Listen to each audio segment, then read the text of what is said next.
Évangile de Matthieu, chapitre 19. Lorsque Jésus eut achevé ses discours, il quitta la Galilée et alla dans le territoire de la Judée, au-delà du Jourdain. Une grande foule le suivit, et là il guérit les malades. Les pharisiens l'abordèrent et dirent pour l'éprouver, « Est-il permis à un homme de répudier sa femme pour un motif quelconque ?»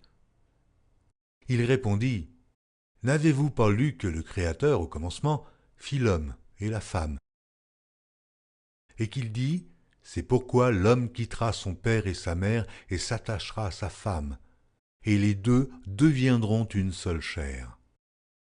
Ainsi ils ne sont plus deux, mais ils sont une seule chair. Que l'homme donc ne sépare pas ce que Dieu a joint.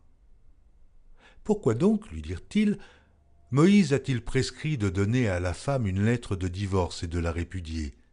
Il leur répondit, c'est à cause de la dureté de votre cœur que Moïse vous a permis de répudier vos femmes. Au commencement, il n'en était pas ainsi. Mais je vous dis que celui qui répudie sa femme, sauf pour infidélité, et qui en épouse une autre, commet un adultère. Ses disciples lui dirent, si telle est la condition de l'homme à l'égard de la femme, il n'est pas avantageux de se marier. Il leur répondit, tous ne comprennent pas cette parole, mais seulement ceux à qui cela est donné.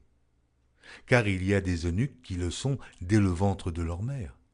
Il y en a qui le sont devenus par les hommes. Et il y en a qui se sont rendus tels eux-mêmes à cause du royaume des cieux. Que celui qui peut comprendre, comprenne. Alors on lui amena des petits-enfants, afin qu'il leur imposât les mains et pria pour eux. Mais les disciples les repoussèrent. Et Jésus dit, « Laissez les petits-enfants, et ne les empêchez pas de venir à moi, car le royaume des cieux est pour ceux qui leur ressemblent. » Il leur imposa les mains, et il partit de là.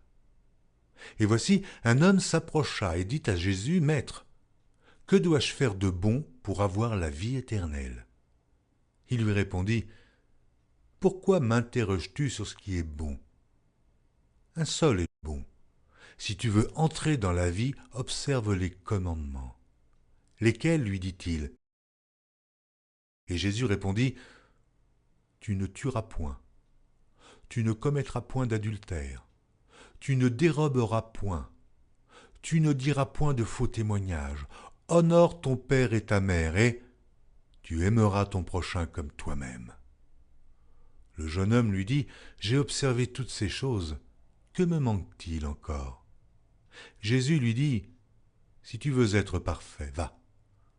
Vends ce que tu possèdes, donne-le aux pauvres, et tu auras un trésor dans le ciel.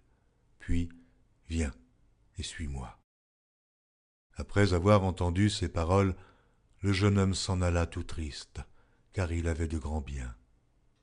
Jésus dit à ses disciples, « Je vous le dis en vérité, un riche entrera difficilement dans le royaume des cieux. Je vous le dis encore, il est plus facile à un chameau de passer par le trou d'une aiguille qu'à un riche d'entrer dans le royaume de Dieu. » Les disciples ayant entendu cela furent très étonnés et dirent, « Qui peut donc être sauvé ?» Jésus les regarda et leur dit, « Aux hommes cela est impossible, mais à Dieu tout est possible. » Pierre, prenant la parole, lui dit, « Voici, nous avons tout quitté, et nous t'avons suivi. Qu'en sera-t-il pour nous ?»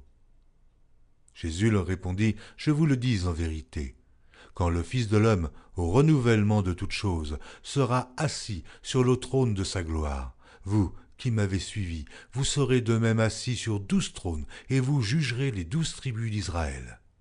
Et quiconque aura quitté à cause de mon nom ses frères ou ses sœurs, ou son père, ou sa mère, ou sa femme, ou ses enfants, ou ses terres, ou ses maisons, recevra le centuple et héritera la vie éternelle. Plusieurs des premiers seront les derniers, et plusieurs des derniers seront les premiers. »